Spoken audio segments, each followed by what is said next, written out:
2013 সালের 5 মে রাজধানীর মতিঝিল শাপলা চত্বরে সমাবেশে গণহত্যার অভিযোগে আন্তর্জাতিক অপরাধ ট্রাইব্যুনালে হেফাজতে ইসলামের পক্ষ থেকে অভিযোগ দায়ের করা হয়েছে। এতে সাবেক প্রধানমন্ত্রী শেখ হাসিনা সহ 50 জনের বিরুদ্ধে অভিযোগ আনা হয়। হেফাজতের নেতারা জানান, প্রায় 1 যুগ আগে তাদের শতাধিক নেতাকর্মীকে হত্যার ন্যায় বিচারের আশায় আছেন তারা। জাবেদ আক্তারের প্রতিবেদনে বিস্তারিত। প্রায় 1 যুগ আগে 2013 সালের 5 মে ঢাকার মতিঝিল শাপলা চত্বরে সমাবেশ করে হেফাজতে ইসলাম। 13 দফা দাবিতে ওই সমাবেশে দিনভর উত্তেজনা ও সহিংসতার পর গভীর রাতে পুলিশ, র্যাব ও বিজিবি যৌথ অভিযান চালায়। সাবেক প্রধানমন্ত্রী সংসদে দাঁড়ায় বক্তৃতায় বলেছিলেন 1,54,000 না কত গুলি চালানো হয়েছে।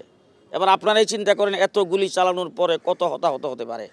হেফাজতের ওই সমাবেশে গণহত্যা হয়েছে এমন অভিযোগে মঙ্গলবার আন্তর্জাতিক অপরাধ ট্রাইব্যুনালের চিফ প্রসিকিউটরের কার্যালয়ে অভিযোগ দায়ের করেন সংগঠনটির যুগ্ম মহাসচিব মাওলানা আজিজুল হক ইসলামাবাদী। এতে সাবেক প্রধানমন্ত্রী শেখ হাসিনা সহ 50 জনের বিরুদ্ধে মানবতাবিরোধী অপরাধের অভিযোগ আনা হয়েছে। সমাবেশকে নির্মূল করার উদ্দেশ্যে তারা অপারেশন সিকিউর শাপলা চালিয়ে সিস্টেমেটিক ওয়েতে তারা যে নির্মূল করেছিলেন সেই অভিযোগ আমরা আজকে দায়ের করতে এসেছি।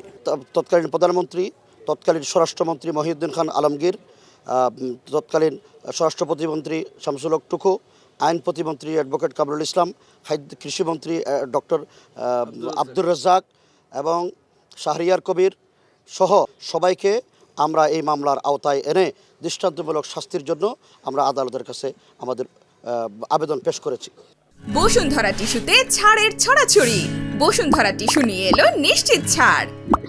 হেফাজতে ইসলামের নেতাদের অভিযোগ, আওয়ামী লীগ সরকার এই গণহত্যার কথা স্বীকার করেনি। উল্টো অনেক নেতাকে মিথ্যা মামলা দিয়ে বছরের পর বছর কারাগারে আটক রেখে নির্যাতন করা হয়েছে। শেখ হাসিনা সহ সকল হত্যাকারীদেরকে এবং হত্যাকাণ্ডের সঙ্গে জড়িত যারা রয়েছে তাদেরকে উপযুক্ত আইনের মাধ্যমে বিচারের আওতায় আনতে পারলে বাংলাদেশ এবং বাংলাদেশের মানুষ অভিশাপ মুক্ত হবে। তারা কোরআন পুরাইছে, তারা লাইব্রেরিতে আগুন দিছে, বাইতুল মুকাররমে আগুন দিছে, বিভিন্ন জায়গায় আগুন দিয়া তাণ্ডব তারা চালাইছে, কিন্তু সংসদে দাঁড়ায় বলছে হেফাজতে ইসলামের তাণ্ডব। ট্রাইব্যুনালের প্রসিকিউটর অ্যাডভোকেট গাজী মনোয়ার হোসেন তামিম জানান, হেফাজতের এই অভিযোগ ট্রাইব্যুনাল আইন অনুযায়ী গণহত্যার মধ্যেই পড়ে। এটি এই আন্তর্জাতিক অপরাধ ট্রাইব্যুনালের অধীনে তদন্ত হবে। তদন্ত সংস্থা যদি এই ঘটনার সত্যতা পায়, আমাদের কাছে প্রতিবেদন প্রেরণ করেন, তখন আমরা এটিকে মামলা হিসেবে ট্রাইব্যুনালে সাবমিট করব। হেফাজতের ঘটনায় এর আগে দায়ের হওয়া আরও কয়েকটি সহ সবগুলো অভিযোগ তদন্ত শেষে একটি মামলা করার কথা ভাবছে ট্রাইব্যুনালের prosecution team. Javed Akhtar, ATN news, Dhaka.